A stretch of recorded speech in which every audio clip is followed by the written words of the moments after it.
the 25th chapter, in which Lord Ingleborough receives a visitation, a warning, and a release.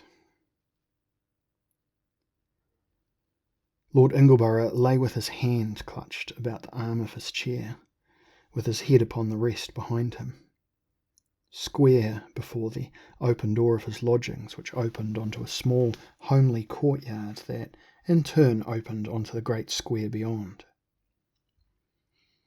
In Ingleborough's courtyard grew marigolds and roses, while a small fountain played from the centre of a pool. It was a warm evening, and he was watching insects form patterns with the water's spray. His footman waited on him with brandy wine in hand, while from time to time he would ask after the missing patch, affectionately believing the lad to have strayed off, indulging, as he sometimes did, in games with his fellows. The gate of the courtyard opened with a crack to make him focus his eyes in the hope of seeing Patch, but the approaching figure was somewhat taller, though by no means a tall man, and wore faded black. It was Captain Quire, the Queen's new favourite, the man whom tomorrow Ingleborough had promised to accuse. Ingleborough thought it possible that Montfaucon in his fury had apprised Quire of this intent, and that Quire now came to placate him, or to parley. The old man straightened in his chair. Captain Quire had already doffed his headgear to display the mass of thick black hair framing his face. His sombrero was beneath his cloak, in hidden right hand, while his hidden left was upon the hidden pommel of the sword which the Queen, in her infatuation, naming him her champion, had allowed him to retain. "My Lord Admiral." The man's voice was level, and even gentle in its tones. He bowed civilly. "You enjoy these evenings, my lord?" "The warmth loosens my bones a little, Captain Quire." Ingleborough, always the most sentimental of the three survivors, found himself unable to adopt any kind of haughtiness to the stranger, particularly since he had also taken a large amount of brandy, and so further mellowed a mellow nature. "They're seizing up, you know, day by day. Petrifying, my physician says." He twisted his lips, a smile. "Soon I shall be all stone, and the agony at least shall be gone. I'll stand over there," a nod into the courtyard, "and save a mason the trouble of carving my memorial." Captain Quire allowed amusement to show. "Some wine, Captain?" Ingleborough made a painful movement. "Thank you, sir, but I will not." "You do not have the look of a drinker. Are you one of those who believes all wine an evil?" "Or merely a time-waster, my lord, a clouder. Nations have been made great or brought to disaster by the stuff. I acknowledge its power, and power is not necessarily evil." "I've heard you have a taste for power." "You have heard of me, my lord. I'm flattered." "From whom?" "Lord Montfaucon, who is my old friend. He tells me you were in his employ." He was my patron for a while." "Aye." Quire leaned against the doorframe so that he was half in shadow, half in light, sideways to the Lord High Admiral. "I formed the impression from him that you were a rough sort of fellow." Lord Ingleborough was studying him. "And something of a villain." "Well, I do have a reputation in certain quarters, my lord, as has Lord Montfaucon, and Sir Thomas in fine. All have had to be harsh on occasions, for expediency's sake." "For expediency's sake?" "And I?" Quire seemed almost surprised. "You, my lord? You have led an exemplary life, all things considered. Oddly, you are not thought secretly wicked." Captain, you come to flatter me after all." "Oh no, my lord. Besides, Lord Montfaucon and Sir Thomasin are in the main admired for their cunning. I was not praising you." "But I am more pious, eh?" "Well, innocent of blood at least." Quire continued to speak softly and casually, as if he passed a little time with a sick friend whom he regularly visited. And it must have been a rare soul could remain innocent through King Hern's reign. "I have never been called innocent before. Why, I'm a known sodomist. All these footmen of mine, these young men have been my lovers." Ingleborough shifted in his chair. He turned to look at his grinning servants. He was piqued. Innocent. Yet Quire had managed to please him. He winced as the pain ran through him. Hippocrates, I do need thy aid. More wine, Crozier." The footman filled a pewter cup with brandy from a jug and put the cup to Ingleborough's lips. "I thank you." He looked sharply up at Quire. "I've played my share in building the new Albion, you know. I've gone against my chosen beliefs once or twice for the Queen's sake, to protect the realm, and I'll protect the realm against any enemy. Or as would we all, I think. I have served the Queen's interests consistently." "Have you truly?" Captain Quire put a finger up to a lifted lip. "Well, sir, shall we say that I have taken actions which others have told me were in the Queen's interest." "You have no opinion? Is that what you are saying? Or are you sceptical?" "I have no opinion." "Well, then you are amoral." "I think, my lord, that is probably what I am." Quire suddenly smiled delightedly, as if Ingleborough had all of a sudden enlightened him. "Amoral? Why, as any artist must be in many respects, save, of course, in the defence of his art." "You are an artist, sir?" Ingleborough gestured rapidly for more wine to be poured into him. "In paint, in stone? Or are you a playwright? A poet? A writer of prose?" Closer to the last, I would say." "Oh, you're modest. You must tell me more of your art." Ingleborough had taken a strong liking to Quire, though his opinion of the man would not alter his pledge to Montfaucon. "I think not, my lord." "Oh, you must. You have my attention, Captain Quire." "Why hide a talent? Tell me, what do you do? Music? Mime? Or are you in your private rooms a dancer?" Quire laughed. "No, sir. But I'll give you an example of my art, if it's to you alone." "Excellent. I'll dismiss the servants." He moved his head slightly, and was interpreted. The footman left their master and Quire together. "Lord Montfaucon has told you that I aided him in his policies," said Quire, as if he had overheard that morning's conversation. "He has mentioned a Saracen, the King of Poland. Well, I laboured mightily in his cause, my lord. I travelled the whole globe. I have been to the famous land of Panama, where the Queen's ex-secretary now rules as king. I put him there on Albion's behalf, and since then savage, bloody, unthinking customs have given way to civilized justice.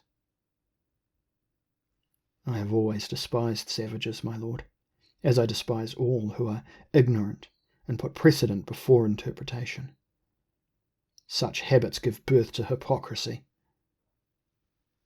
"Well, not knowingly, Captain Quire." "Of course not, sir, but enlightenment is better." "Much better, Captain." Lord Ingleborough humoured his visitor. "God worship is a great destroyer of man's dignity, for instance." "Or quite so. Well, I'll not list all my achievements, but they have spanned the world." "But you mentioned your art." A demonstration. Well, that is my art. Espionage? Well, if you like. Part of it. Politics in general. And you do have a moral purpose, albeit a general one, of enlightenment? Quire listened keenly. He considered Lord Ingleborough's statement. Possibly I have. A very general one. Continue. Quire's stance grew more relaxed. My art encompasses many talents. I work directly upon the stuff of the world, whereas other artists seek only to influence it, or represent it. A difficult art.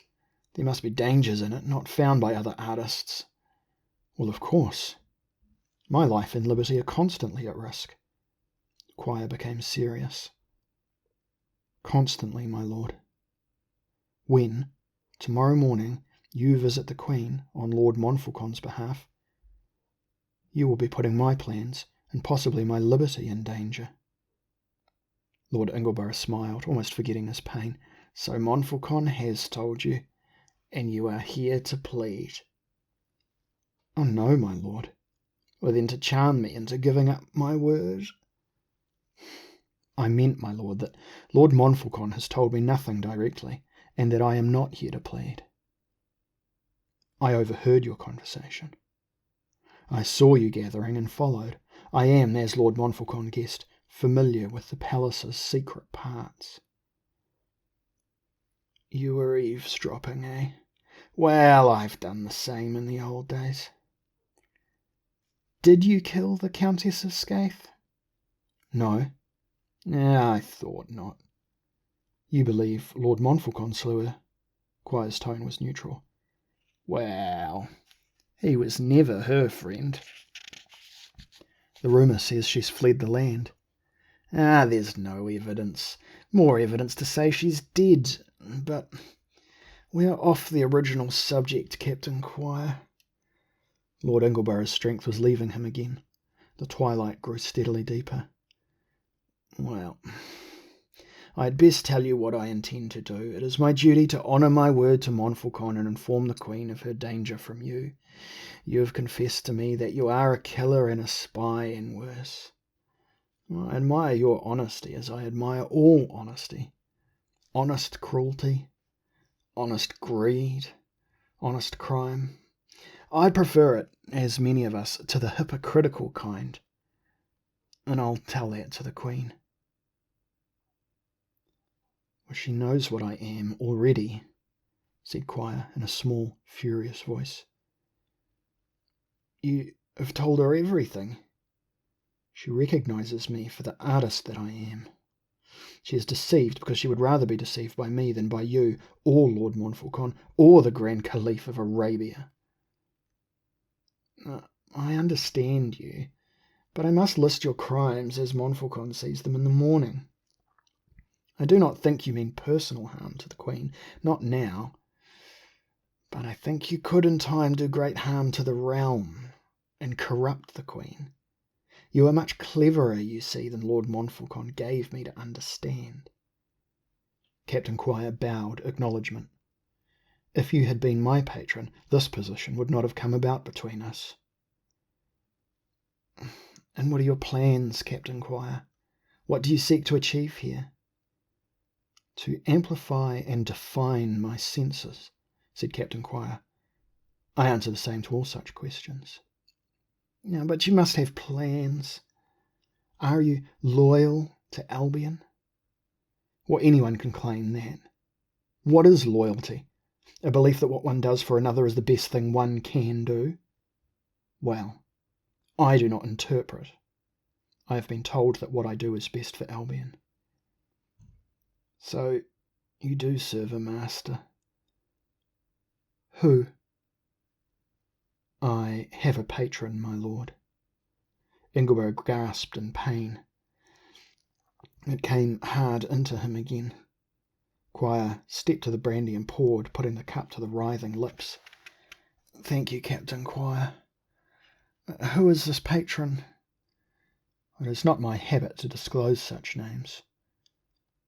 Well, You spoke freely of Montfaucon, or never when in his service, my lord. This patron's task for you? The same, he tells me, as Lord Montfaucon's, to save Albion. But he is at some odds with Montfaucon, in some respects. Perrot? Is Perrot alive and employing you? Captain Quire shook his head. It was growing cool. He stirred. So, you will speak with the Queen?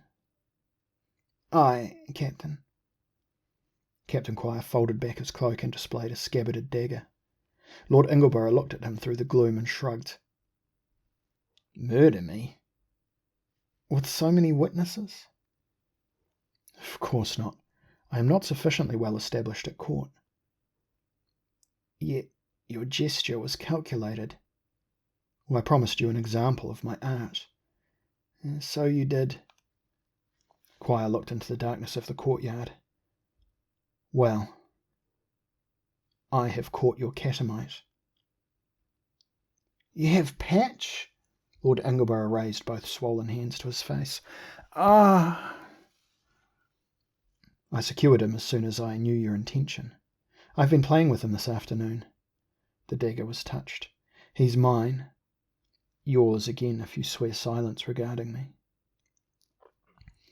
No, Ingleborough was shaking, his voice all but inaudible. I will not. He'll be safe. If you tell, he'll be killed. No. You admitted you had no evidence against me. The Queen will want some. She will be anxious to retain the friend she has in me. You can imagine that, my lord. Of course, but I must do my duty. All the more so now. I must warn the Queen. Well then, Patch will begin to die. Spare him. The voice was a faraway wind. I beg you, you'll serve no purpose in harming Patch. I love him. Captain Quire drew out the slender dagger in his gloved fist. Already my little pudding prick has pricked poor Patch's little pudding, heated and inserted, so, why, he'll die the old famous bugger's death. Lord Ingleborough groaned. Promise silence, my lord, from Patch as well as yourself, of course, and your page shall be restored. No. You cling to a word reluctantly given, and slay in terror and in pain your darling. Lord Ingleborough was weeping. The side of his mouth twisted. Quire straightened him up. Shall I go and fetch him, my lord? Just bring him back, Quire. His speech slurred. And? Bring him back, I beg you. You'll be silent? No. Well, then I must keep my word too. Whatever befalls, I'll bring you a memento. An eye? Or a tender, tiny testicle? Please spare him. No. I love him. Well, that's the point of my capturing him. Ingleborough began to tremble. His mouth opened and shut rapidly. His eyes glared and his colour became quite ruddy and then turned blue. With some delight, Captain Quire recognised the symptoms. Easy, my lord. Your heart is failing. He took the brandy from the table and held it a little way from the hand that reached for it. Frequently it is the heart which fails first when folk are afflicted as you. An uncle of mine. No, no, wine can only do harm. Shall you die and not save Patch? Patch must perish without you to force silence. Tell me, my lord. Ingleborough whispered from the back of his throat. His mouth went wide as if a rope strangled him. His tongue came forth. His eyes popped. Quire called out with great concern in his voice. Footman, quickly! Your master's ill. The young servants were slow in arriving, for they had been playing at cards several rooms distant. They found Quire trying to put brandy into their master's mouth. It was Crozier who removed the jug from Quire's hand, saying sadly, It is too late, sir. He is dead. I think he died happily. You cheered him mightily, sir, but perhaps the stimulation was too much. I fear that you are right, agreed Quire.